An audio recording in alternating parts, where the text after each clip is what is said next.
하나님의 말씀 마가복음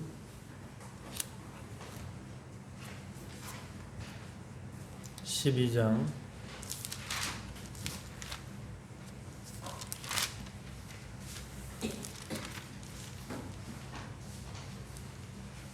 마가복음 12장 35절로 44절 되겠습니다.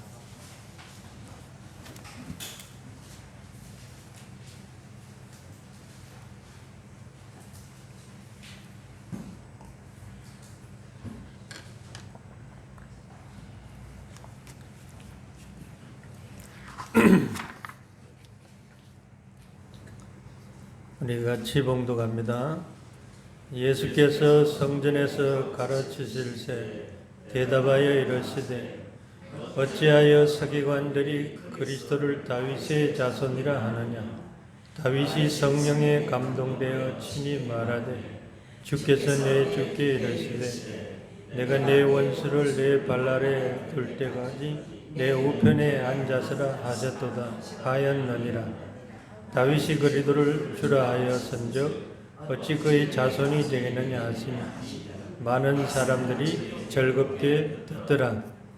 예수께서 가르치실새 이르시되 흰 옷을 입고 다니는 것과 시장에서 문안받는 것과 회당의 높은 자리와 잔치의 윗자리를 원하는 서기관들을 삼가라. 그들은 과부의 가산을 삼키며 외식으로 길게 기도하는 자니 그 받는 판결이 더욱 흉하리라 하시니라. 예수께서 헌금함에 대하여 앉으사 무리가 어떻게 헌금함에 돈을 넣는가 보실세 여러 부자는 많이 넣는데 가난한 과부는 고등한 틀을 넣는지.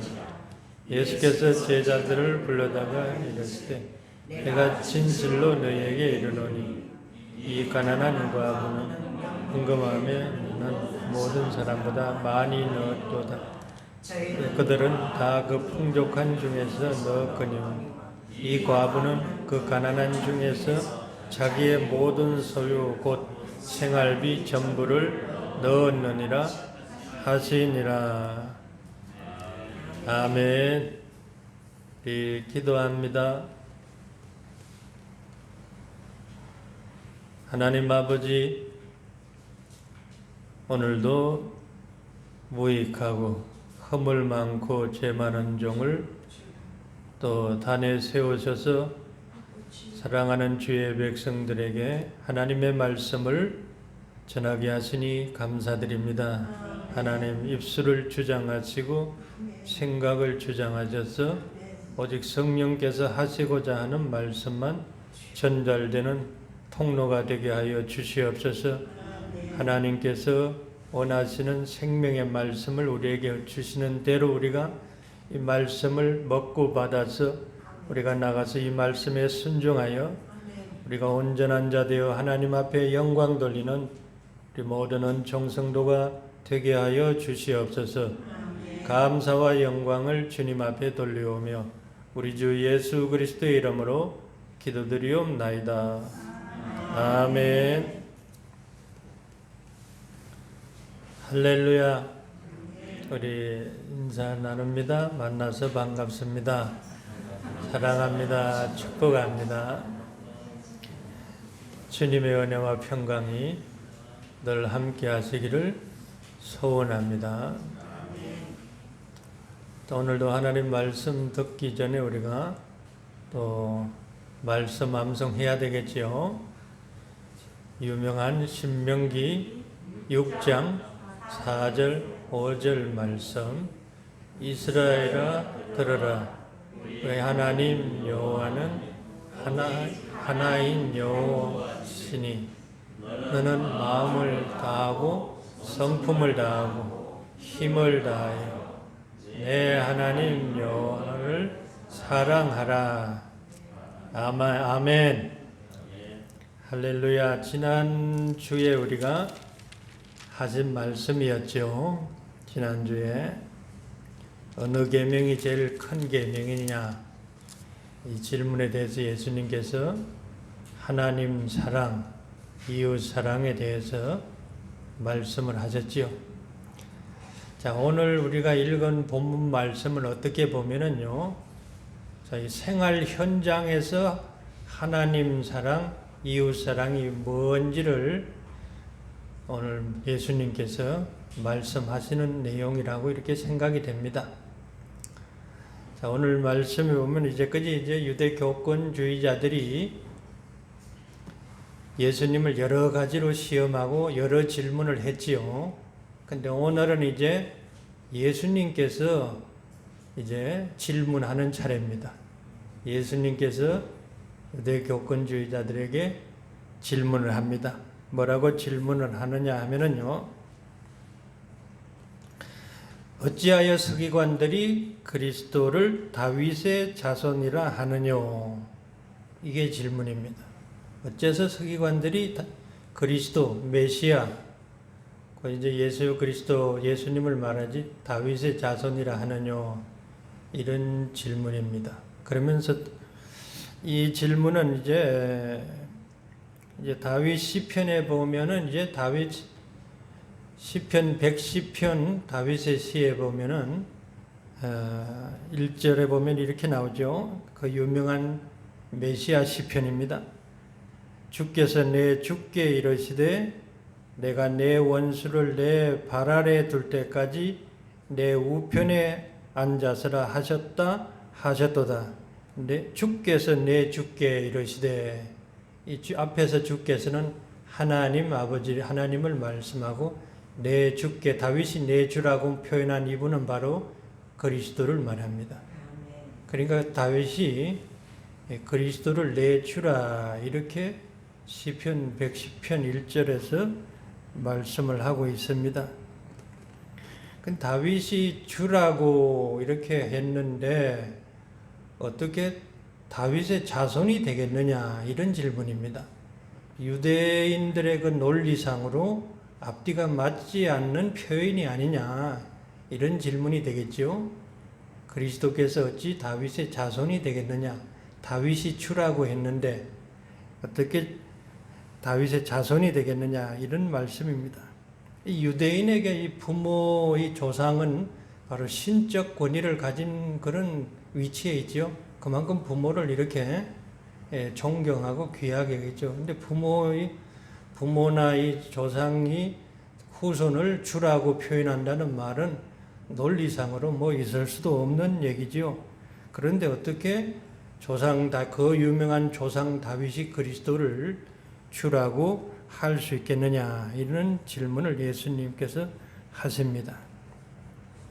그러죠. 이제 일반 유대인들이 이런 질문을 기쁘게 여겼다, 이렇게 되어 있습니다.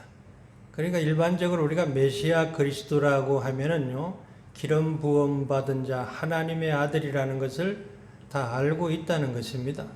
알고 있는데 유독 서기관들은 그것을 강조하는 것이 아니라 그리스도는 다윗의 자손이다, 이것만 강조하는 거예요. 그리스도는 다윗의 자손이다, 이것에 대해서 관심을 많이 가진다는 것이죠. 물론 이제 신약적으로 우리가 보면은 예수님은 혈통적으로는 아브라함과 다윗의 자손이지요. 그래서 신약을 시작할 때 보면은 구약은 태초에 하나님이 천지를 창조하시니라 이렇게 시작하지만은 신약은 예수 그리스도 다윗의 자손의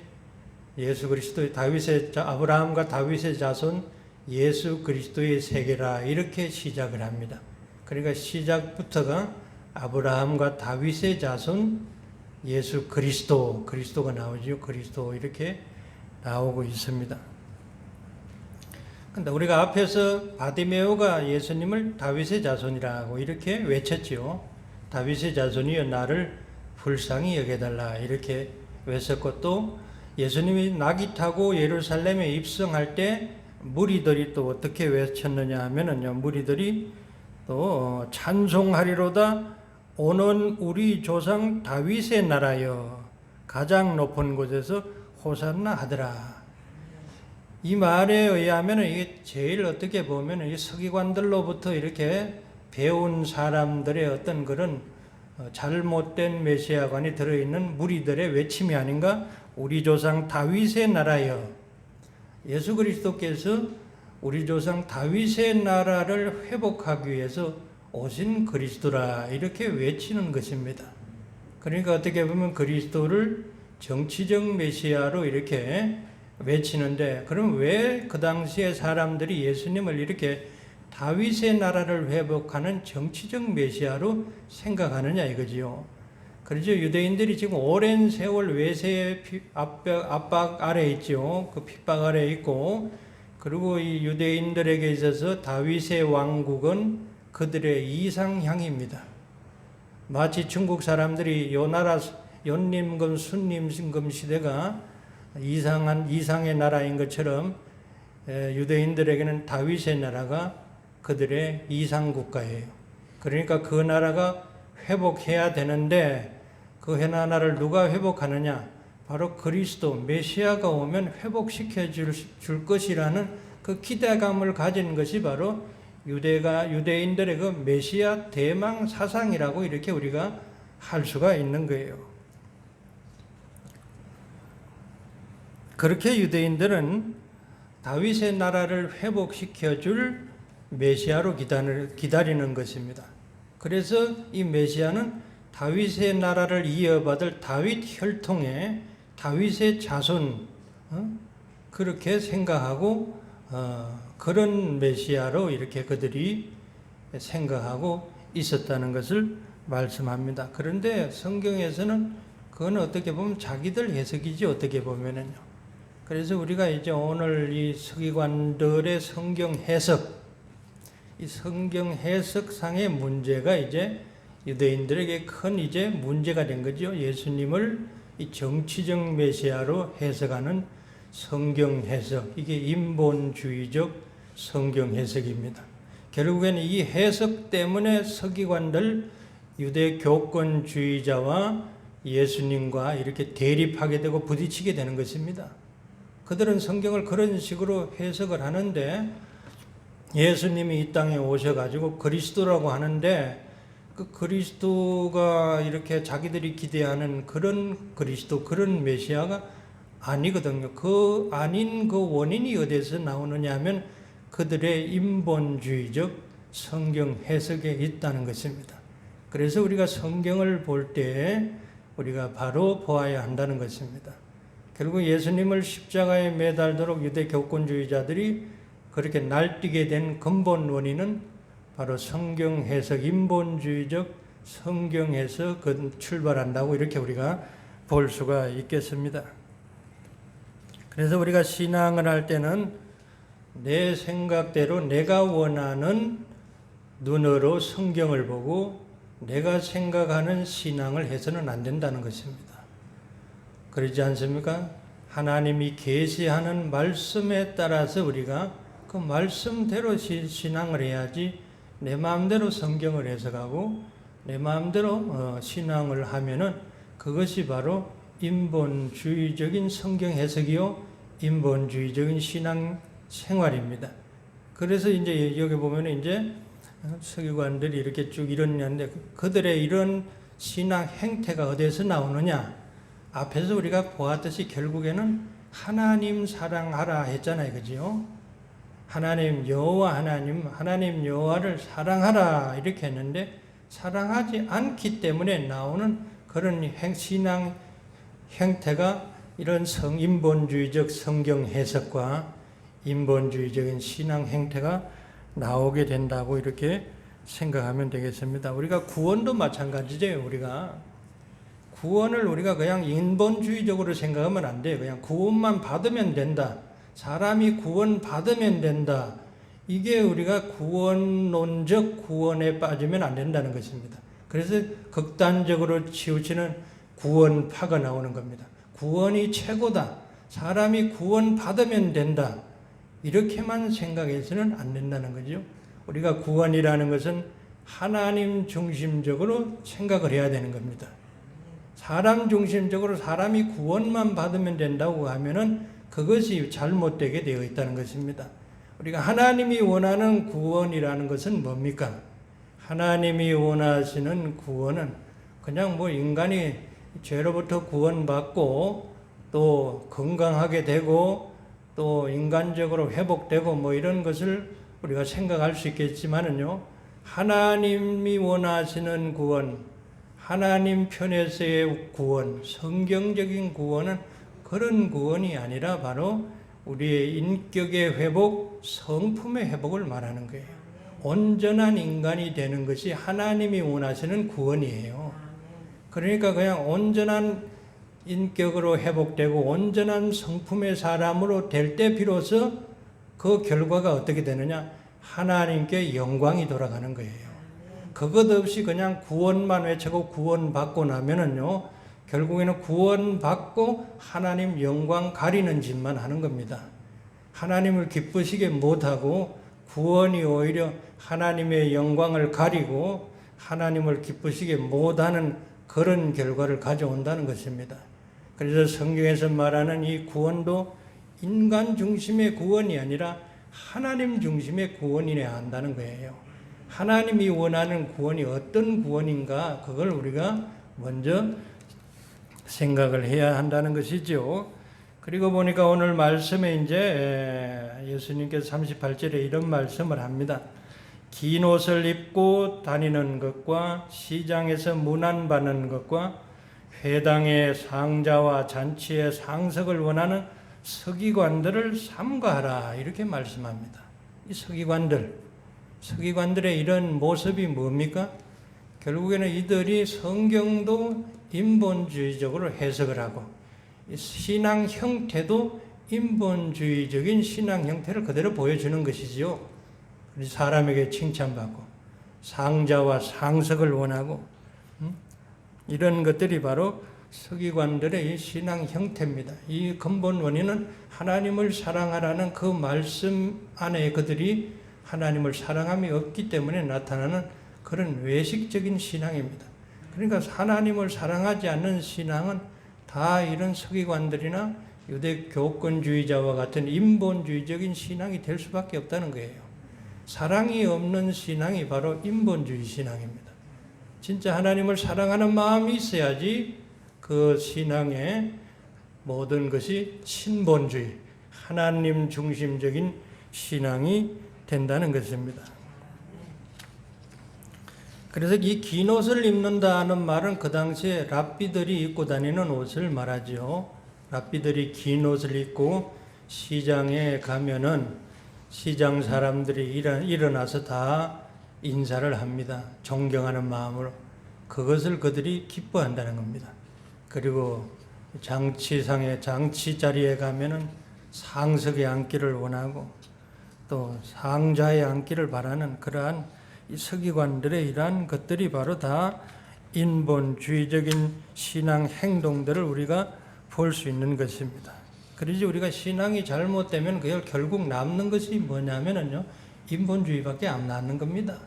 우리가 교회도 보면은 여러 가지 기관들 또 제도들, 교단, 교파 이런 단체 이런 것들이 전부 어떻게 보면은 사람 중심적으로 가게 되면은 결국은 인본주의적인 형태로 나타날 수밖에 없다는 것을 우리가 보게 되는 것입니다. 그래서 우리가 신앙 행위에 있어 가지고 가장 중요한 것은 바로 하나님을 사랑함에 있다는 걸 우리가 알게 됩니다. 그래서 사랑이 없어지면은 인본주의적인 신앙 행태, 인본주의적인 성경 해석, 인본주의적인 신앙 행동들이 나올 수밖에 없다는 것을 우리가 이 서기관들을 통해서 배우게 되는 겁니다.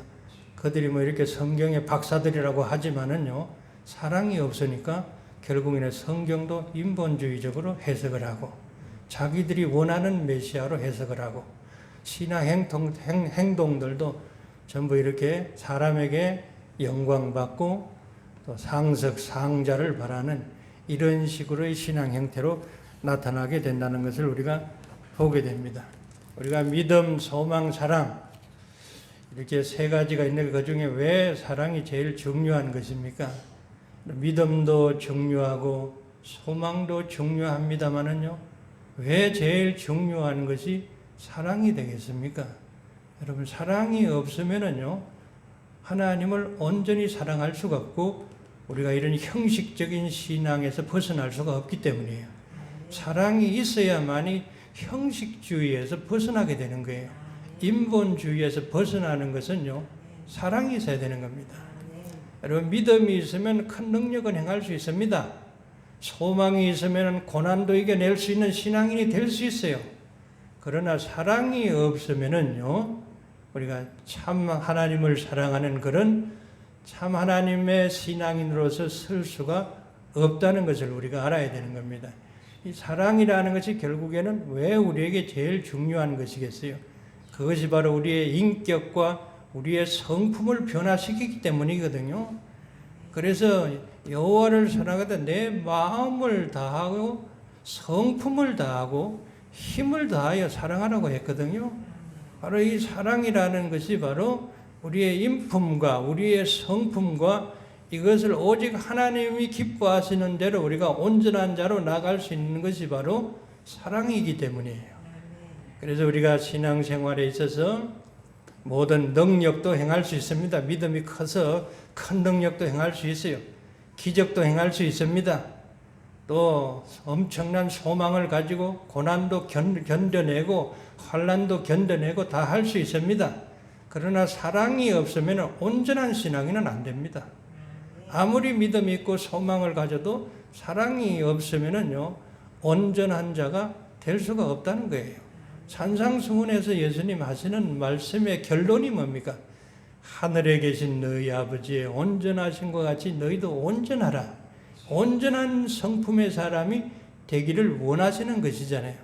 신앙이 잘못되면 능력만 쫓아갈 수 있고 어떻게 보면은 그런 기적을 쫓아갈 수가 있고 엄청난 외적인 그런 행위들을 자랑할 수가 있습니다만은요, 정작 중요한 것은 그 사람 성품은 안 변한다는 거예요.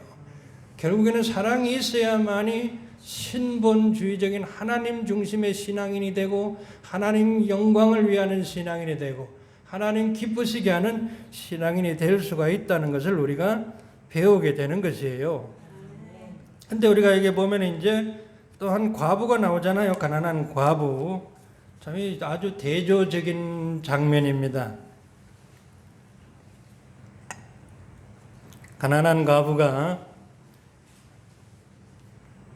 나오는데 예수님께서 연못궤 앞에서 이렇게 무리들이 연보하는 것을 지켜보고 계시죠. 그러니까 이 서기관들과 이 가난한 과부를 극명하게 대조시키지 않습니까? 이 내용이요. 서기관들은 아주 인본주의적인 신앙의 극치를 달리는 사람들이요.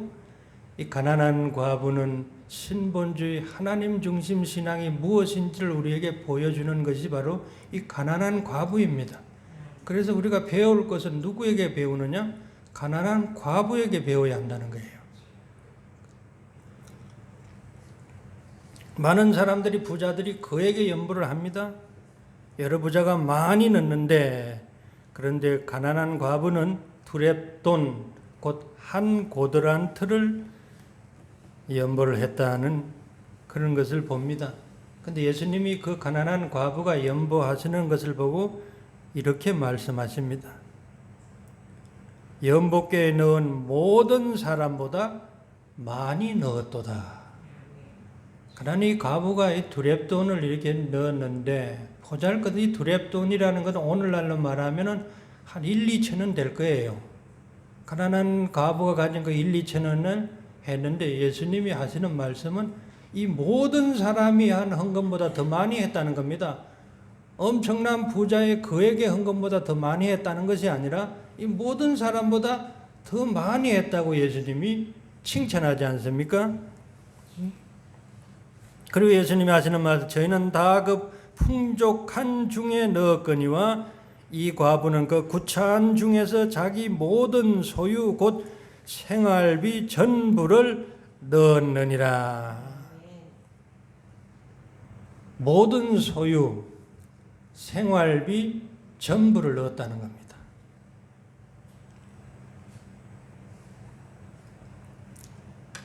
또 이걸 가지고 공격하는 사람들이 있죠. 왜 기독교는 가난한 사람들을 착취하느냐?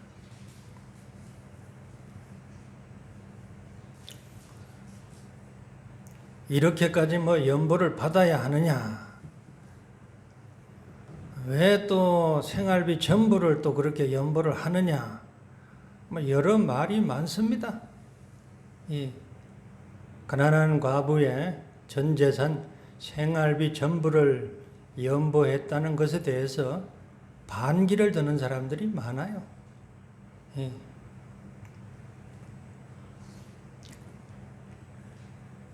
근데 우리가 이 가난한 과부가 어째서 이렇게 자기 생활비 전부를 연보를 할 수 있었는가를 우리가 생각해 봐야 되지 않겠습니까?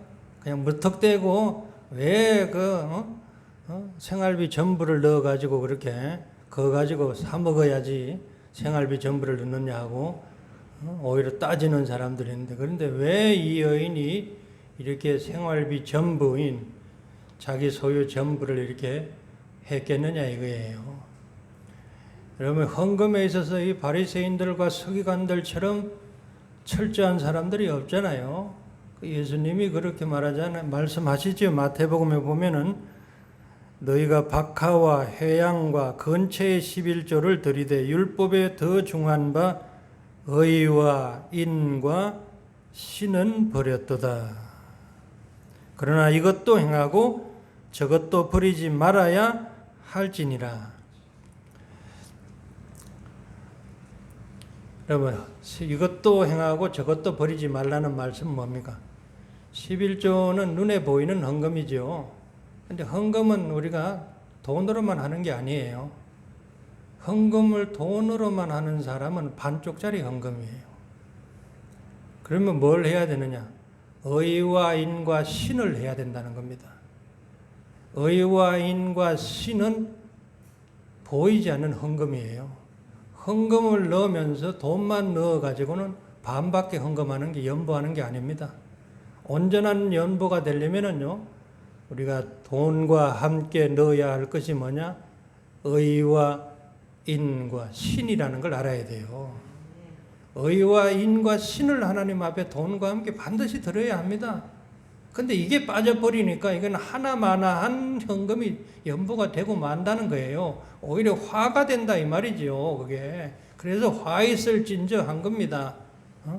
돈만 드린다고 우리가 헌금이 되는 것이 아니라 하나님 앞에 의와 인과 신을 같이 드려야 하는 거예요. 의는 뭡니까? 의는 하나님과 바른 관계입니다. 하나님과의 바른 관계성이 들어가야 돼요. 이는 하나님을 향한 사랑이지요. 신은 뭡니까? 하나님에 대한 믿음입니다. 하나님을 향한 이 믿음이 있어야 돼요.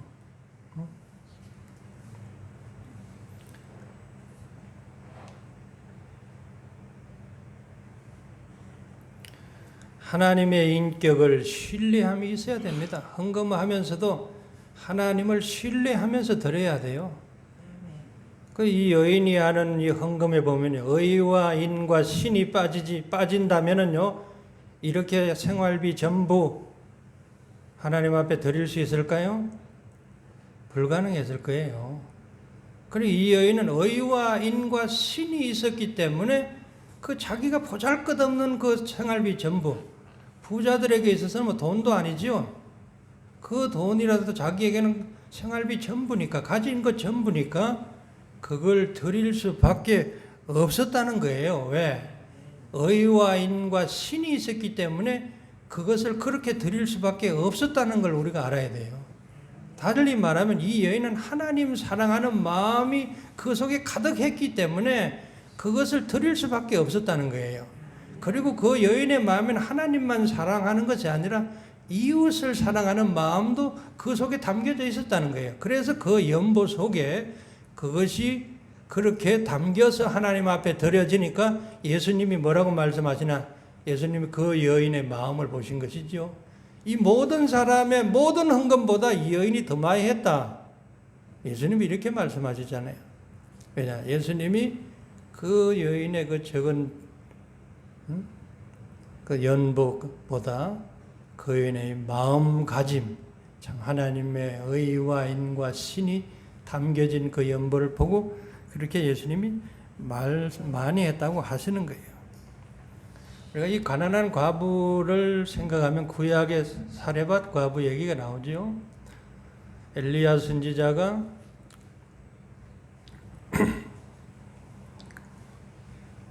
아합이 죽이려고 하니까 도망가 가지고 그리 시내가에서 생활하는데 까마귀가 음식을 공개를 합니다. 그래서 이제 가뭄이 계속되고 시냇물이 마르니까 하나님께서 엘리야에게 사레밧으로 가라 그러죠. 그래서 이 여인이 이제 그 시돈에 있는 사레밧 성문에 이르게 됩니다. 사레밧 성문에 이래 도착하니까요, 거기에서 어떤 또 가난한 과부 하나가 또 참 여자 하나가, 가난한 여인 하나가 나뭇가지를 줍고 있어요. 그 여인에게 엘리야 선지자가 그릇에 물을 담아서 달라고 이렇게 요구합니다. 엘리야가. 근데 이 여인이 물을 떠려고 돌아서는데 엘리야가 뭐라고 말하느냐? 나를 위해서 빵 한 조각을 만들어서, 떡 한 조각을 만들어서 나로 먹게 해달라, 이렇게 요구를 해요. 근데 이 여인이 뭐라고 말하느냐? 나는 떡이 없고 다만 통에 가루 한 움큼과 병에 기름 조금뿐이라. 내가 나뭇가지 두엇을 주워다가 나와 내 아들을 위하여 음식을 만들어 먹고 그 후에는 죽으리라. 그러니까 가루와 기름이 이제 한 번 먹고 죽을 양밖에 없는 그런 여자, 가난한 여자예요. 근데 엘리야 선지자가 그거 가지고 가서 그렇게 하든지 어떻든 그건 알아서 하고 먼저 나를 위해서 떡을 한 조각이 만들어 오라고 이렇게 말씀을 하시잖아요. 우리가 이 내용 자체를 보면 참 염치 없는 선지자지요. 이제 마지막 떡 만들어 먹고 죽겠다는 그것까지 뺏어 먹는 그런 염치 없는 선지자 엘리야. 그러나 우리가 이제 그 얘기가 결국에는 이 여인이 순종을 하게 되지요. 순종을 해서 엘리야에게 떡 한 조가리를 가져옵니다. 그러고 난 다음에 어떤 일이 벌어집니까? 가뭄이 다 할 때까지 밀가루 통에 또 기름병에 마르지 않는 그런 은혜의 역사가 나타나게 되지요. 이야기가 이 해피엔딩으로 끝났으니까 그나마도 엘리야가 덜 요구도 먹지. 만약에 그 여자가 그냥 결국에는 그렇게 하고 그 아들하고 죽었다 이렇게 봐요. 그러면 엄청나게 요구도 먹었을 거예요. 못된 선지자가 그거 뺏어 먹고 그냥 죽게 했다고 아마 그랬을 겁니다. 근데 아무튼 하나님께서 이 여인의 순종을 보고 밀가루통 또 기름병 마르지 않게 해가지고 가뭄이 끝날 때까지 계속 하나님이 채워주시는 은혜의 역사가 있었죠.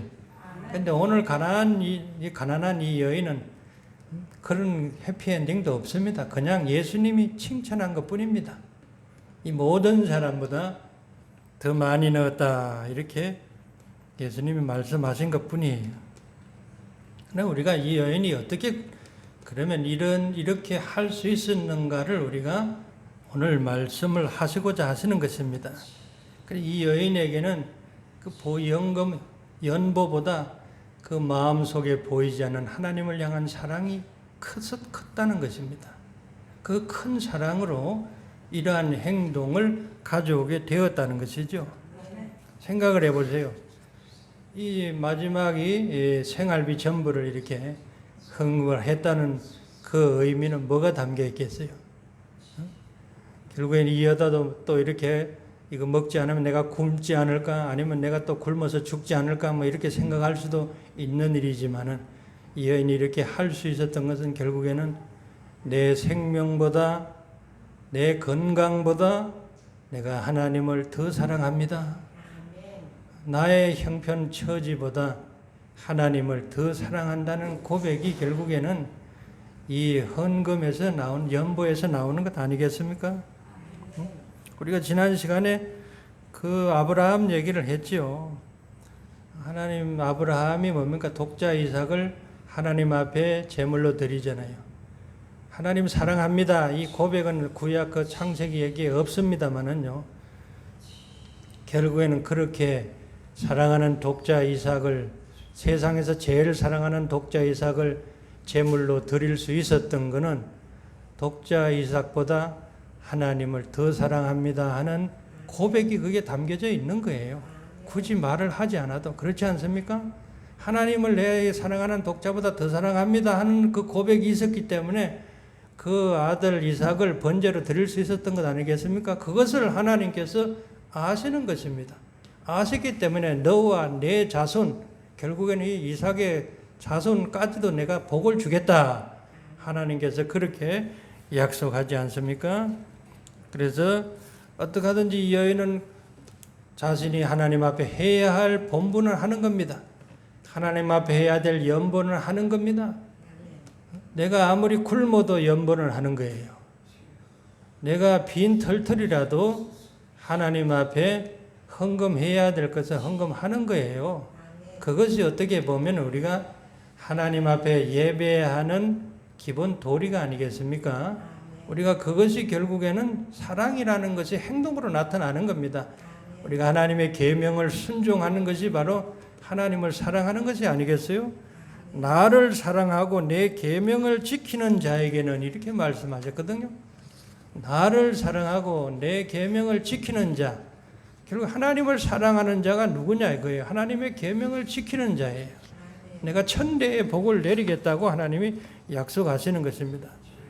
너희가 나를 사랑하면 나의 계명을 지키리라. 나의 계명을 가지고 지키는 자야 나를 사랑하는 자니 나를 사랑하는 자는 내 아버지께 사랑을 받을 것이요 나도 그를 사랑하여 그에게 나를 나타내리라. 여러분, 하나님께서 돈이 필요하신 분이에요? 하나님이 돈을 원하시는 분이냐 이거예요.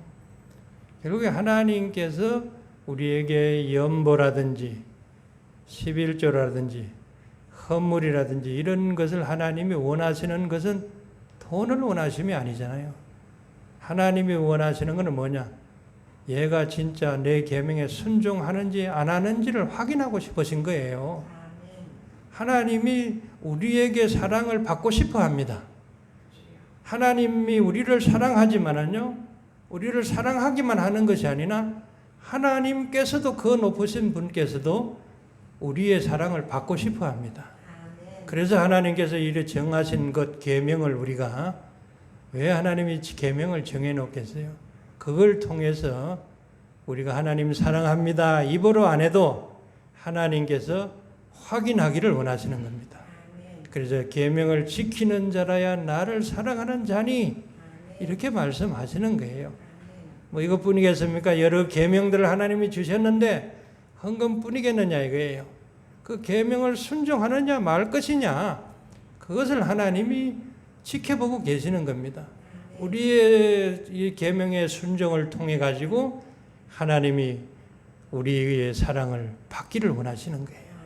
하나님도 그렇게 우리의 사랑을 받기를 원하시는 그런 분이시라는 걸 우리가 알아야 되는 거예요. 그래서 하나님께서는 인격적인 분이시고 우리가 인격의 최고인 사랑을 하나님이 원하신다는 것을 우리가 늘 기억해야 하는 것입니다.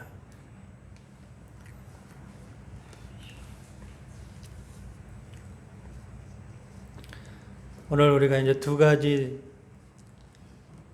보게 되지요. 결론으로 말하면 서기관들, 유대 교권주의자들과 가난한 과부, 이 두 부류는요, 인본주의 신앙과 신본주의 신앙을 극명하게 드러내는 겁니다. 그 중간에 경계선이 뭐가 있느냐 하면은요, 사랑이 있느냐 없느냐가 결정하는 거예요. 결국에는 하나님을 사랑함이 없게 되면 우리는 인본주의자가 될 수밖에 없는 거예요. 결국에는 자기를 위하는 신앙인이 될 수밖에 없습니다. 하나님을 사랑함이 있으면은 가난한 여인과 같이 신본주의 신앙인이 되는 것입니다. 여러분, 인본주의라는 것이 요즘에는 좀 고상하게 표현이 되지요. 인본주의를 요즘은 휴머니즘이라 이렇게 표현합니다. 휴머니즘이라 그러니까 좀 고상하게 보이지요. 휴머니즘. 그래서 인간을 인간답게 하는 것이 휴머니즘이라 이렇게 생각합니다. 이성주의, 무신론, 진화론, 이런 것들이 다 휴머니즘이 인본주의에 해당하는 것입니다. 그리고 생각하기를요, 신으로부터 벗어나는 것이 바로 휴머니즘이다 이렇게 생각하는 사람들이 많이 있습니다. 이것이 우리가 16세기 르네상스라는 거 있지 않습니까? 이 16세기 르네상스에 이게 이 회복의 문학 사상과 철학 사상들, 이 르네상스, 중세의 이 신본주의 로마 캐톨릭으로부터 벗어나는 것이 인본주의고 르네상스다 이렇게 말하죠. 근데 우리가 물론 중세를 우리가 표현할 때 암흑기다 이렇게 합니다만은요, 우리가 또 그렇게만 볼 수도 없는 거예요. 그리고 우리가 이걸 알아야 돼요. 인문주의라고 해서 르네상스가 인간에게 좋은 영향만 주었다고 생각하면은요, 큰 착오입니다. 여러분이 인본주의 르네상스의 극단적인 문제는 뭐냐면 그들이 로마 캐톨릭을 버리면서 로마 캐톨릭에 찌들어 살았으니까 1000년 동안을 로마 캐톨릭을 버리면서 그들이 뭐까지 같이 버렸느냐 하면은요, 하나님까지 버려버렸어요. 그러면 로마 교회를 버리면서 하나님까지 버리면 되겠느냐 이거예요. 여러분 교회 싫다고 해가지고 교회를 버리면서 예수님까지 버리면 되겠느냐 이거예요. 그것이 바로 르네상스의 결정적인 문제입니다. 그 이후에 지금까지 현대 문명이 가져온 여러 가지 문제가 바로 거기에 있어요. 결국에는 인간은 인간일 뿐입니다. 인간이 하나님을 버리고 나는 게 어떻게 돼요? 다 자기들이 신이 된 거예요. 자기들이 신이 되니까 결국에 어떻게 되느냐? 그 이후에 모든 인본주의 사상, 무신론 사상, 진화론 사상, 공산주의 사상, 이게 다 그게 하나님을 버리니까 나타난 정상들입니다. 그 결과가 나타난 것이 뭐냐면요, 재앙으로 나타난 거예요. 그래서 1차 대전, 2차 대전의 맛을 톡톡히 본 거예요. 하나님 버리고 나니까 저마다 지가 머리 되려고, 지가 신이 되려고 하는 인간의 어떤 그런 것들이요, 결국에는 엄청난 그런 전쟁의 소용돌이 속에 2차 대전, 나치, 또 일본 동조, 자기들이 세상을 지배하겠다고 날뛰는 인간들 때문에, 스탈린 같은 이런 인간들 때문에 재앙이 온 거예요. 그 원인이 어디에 있느냐? 르네상스 좋다 이거예요. 인문주의 좋아요. 휴머니즘 좋습니다. 그런데 교회 싫다고 하나님까지 버리면 되겠느냐 이거예요. 캐톨릭 싫다고 하나님까지 버린 결과가 그런 이유가 나온 겁니다. 아무리 싫어도 우리가 교회는 싫을 수 있어요. 그러나 우리가 예수님은 싫을 수가 없지요. 하나님은 싫을 수가 없는 겁니다. 예수님은 사랑해야 되고 하나님은 사랑해야 되는 겁니다. 근데 그들의 마음은 뭡니까? 교회를 버리는 이유가 뭐냐 하면요, 결국에는 하나님을 버리고 싶어 한다는 거예요. 왜 교회를 버리느냐? 그냥 교회가 싫다 이러면 되는데 그들 마음의 이 배후의 생각은 뭐냐? 결국에는 하나님이라는 신이 싫다는 거예요. 거기에서 벗어나야지 인간이 참 자유가 있다, 해방된다, 이러한 논리가 이 인간들 마음속에 들어있다는 것입니다. 그래서 하나님을 버리고 나니까 재앙이 오는 거예요. 여러분, 그렇습니다. 우리가 다른 건 몰라도 지킬 거는 지켜야 되는 겁니다. 인간은 인간일 뿐이라는 걸 알아야 돼요. 하나님을 떠나서는 살 수 없다는 걸 알아야 돼요. 하나님을 떠나서는 결국은 인류의 재앙이 온다는 걸 알아야 됩니다. 우리가 말세다 인류의 종말이다, 결국에는 하나님 버리면 오는 거예요. 그것이 인류의 종말이 되는 것입니다. 여러분은 그러잖아요. 우리가 어떤 신앙인이 되어야 되겠어요? 신앙인, 바리새인 서기관들 같은 신앙인, 아니면 가난한 과부 같은 신앙인? 그렇습니다. 가난한 과부가 사람들에게는 손가락질 들었을 거예요. 헌금한다고 생활비 전부를 드리느냐? 그렇게 가난하면서 무슨 헌금이냐? 뭐 이런 소리를 들었을 거예요. 그러나 이걸 알아야 돼요. 바리새인과 서기관들은 사람에게는 칭찬 들어요. 자기들은 자기들이 대단하다고 생각합니다. 그러나 예수님께는 뭘 들어요? 화를 듣게 돼요. 이 가난한 과부는 어떻습니까? 사람들에게는 무시당하고, 가난한 주제에 헌금을 그렇게 하느냐고 사람 취급 못 당합니다. 그러나 가난한 과부는 예수님께 칭찬 들었다는 겁니다.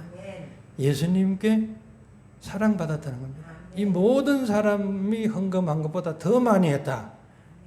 누구보다 많이 했다 이게 아니에요. 이 모든 사람보다 더 많이 했다. 예수님께 칭찬을 듣는 겁니다. 왜?